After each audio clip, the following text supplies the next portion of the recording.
ಈ ಮಧ್ಯೆ ಇರಾನ್ನ ಕೈಯಲ್ಲಿರುವುದು ಕೇವಲ ಹಾರ್ಮುಜ್ನ ವೀಕ್ನೆಸ್ ಅಲ್ಲ. ಇರಾನಿಗೆ ಮೊದಲಿಂದನೂ ಗೊತ್ತಿತ್ತು, ಅಮೇರಿಕಕ್ಕೊಬ್ಬ ಟ್ರಂಪ್ ಇದ್ದರೆ ನಮ್ಮ ಹತ್ರ ಟ್ರಂಪ್ ಕಾರ್ಡ್ ಇದೆ ಅಂತ. ಹಾರ್ಮುಜ್ ಜಲಸಂಧಿಯ ಕುತ್ತಿಗೆ ಹೆಚ್ಚಿಕ್ಬಿಟ್ರೆ ಕಾಲು ಭಾಗ ಜಗತ್ತು ಇಂಧನ ಇಲ್ಲದೆ ಒದ್ದಾಡತ್ತೆ. ಇರಾನ್ ಅದನ್ನು ಸಹಜವಾಗಿ ಬಳಸ್ತು. ಇರಾನ್ ತನ್ನ ಹತ್ರ ಇರುವ ಇನ್ನೊಂದು ಅಲ್ಟಿಮೇಟ್ ಟ್ರಂಪ್ ಕಾರ್ಡನ್ನು ಇನ್ನೂ ಪ್ಲೇನೇ ಮಾಡಿಲ್ಲ. ಇನ್ನೊಂದು ಅಲ್ಟಿಮೇಟ್ ಟ್ರಂಪ್ ಕಾರ್ಡ್ ಇದೆ. ಜಗತ್ತಿಗೆ ಇಂಧನದ ಕೊರತೆಯಾಗುವಂತೆ ಮಾಡುವುದು ಒಂದಾದರೆ, ಜಗತ್ತಿಗೆ ಇಂಟರ್ನೆಟ್ ಇಲ್ದಂಗೆ ಮಾಡುವ ಒಂದು ಟ್ರಂಪ್ ಕಾರ್ಡ್ ಅವರ ಹತ್ರ ಇದೆ. ಇಂಟರ್ನೆಟ್ ಇಲ್ದಂಗೆ ಮಾಡೋದು. ಹಾರ್ಮುಜ್ ಜಲಸಂಧಿಯ ಮೂಲಕ ಕೇವಲ ಆಯಿಲನ್ನು ಹೊತ್ತ ಟ್ಯಾಂಕರ್ಗಳು ಒಳಗೆ ಹೋಗೋದು ಹೊರಗೆ ಬರೋದು ಮಾತ್ರ ಮಾಡೋದಲ್ಲ, ಆ ಸಮುದ್ರದ ಆಳದಲ್ಲಿ ದೊಡ್ಡ ದೊಡ್ಡ ಆಪ್ಟಿಕಲ್ ಫೈಬರ್ ಮೂಲಕ ದೇಶದಿಂದ ದೇಶಕ್ಕೆ ಇಂಟರ್ನೆಟ್ ಕನೆಕ್ಷನ್ ಹೋಗುತ್ತೆ. ಇಂಟರ್ನೆಟ್ ಕನೆಕ್ಷನ್ ಹೋಗುತ್ತೆ.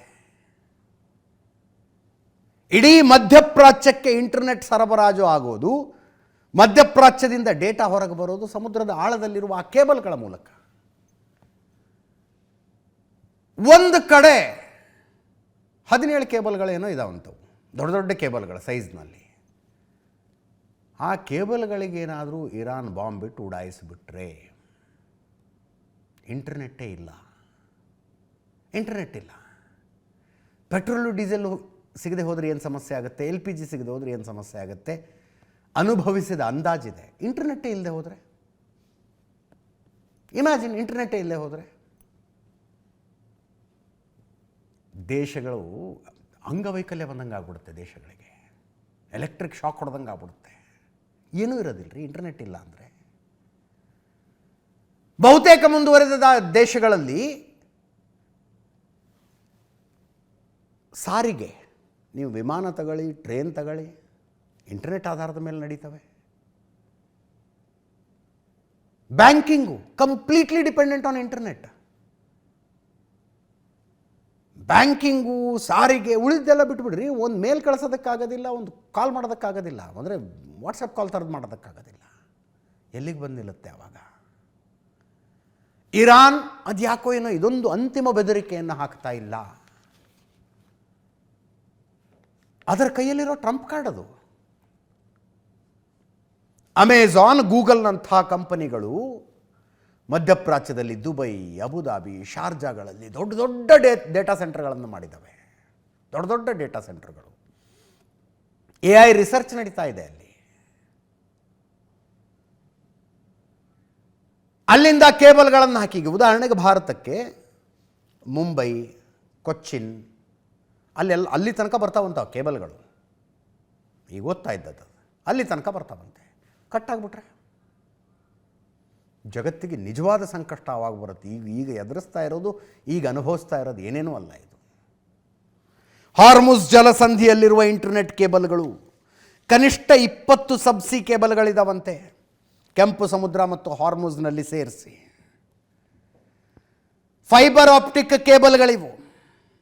ಹಾರ್ಮುಜ್ ಜಲಸಂಧಿಯ ಸಮುದ್ರದಾಳದಲ್ಲಿದ್ದಾವೆ. ಡಿಜಿಟಲ್ ಬ್ಲ್ಯಾಕ್ಔಟ್ ಸೃಷ್ಟಿ ಮಾಡಿಬಿಡಬಹುದು ಇವುಗಳನ್ನೇನಾದರೂ ಇರಾನ್ ಕಟ್ ಮಾಡಿದ್ರೆ.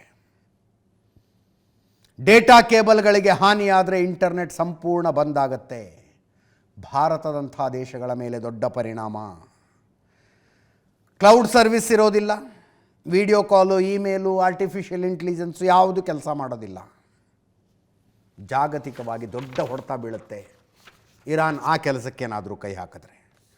17 ಇಂಟರ್ನೆಟ್ ಕೇಬಲ್ ಮಾರ್ಗಗಳಿದಾವಂತೆ ಸಮುದ್ರದ ಮಧ್ಯದಲ್ಲಿ. ಅವೆಲ್ಲವೂ ಕೂಡ ಇರಾನಿನ ರೇಂಜ್ನೊಳಗೇ ಇದ್ದಾವೆ. ಇರಾನ್ ರೇಂಜ್ ಒಳಗೆ ಇದ್ದಾವೆ. ಯುರೋಪ್, ಏಷ್ಯಾ, ಆಫ್ರಿಕಾನ ಸಂಪರ್ಕಿಸುವಂಥ ಇಂಟರ್ನೆಟ್ ಕೇಬಲ್ಗಳು ಹಾರ್ಮುಜ್ ಜಲಸಂಧಿ ಮತ್ತು ಕೆಂಪು ಸಮುದ್ರದ ಮೂಲಕ ಬರ್ತವೆ.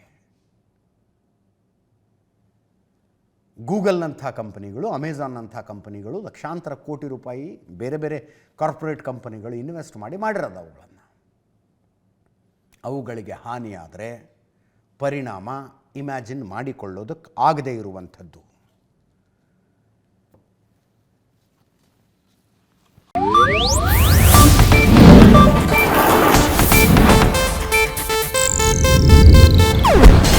ಏಷ್ಯಾನೆಟ್ ನ್ಯೂಸ್ ನೆಟ್ವರ್ಕ್ ಪ್ರಸ್ತುತಿ.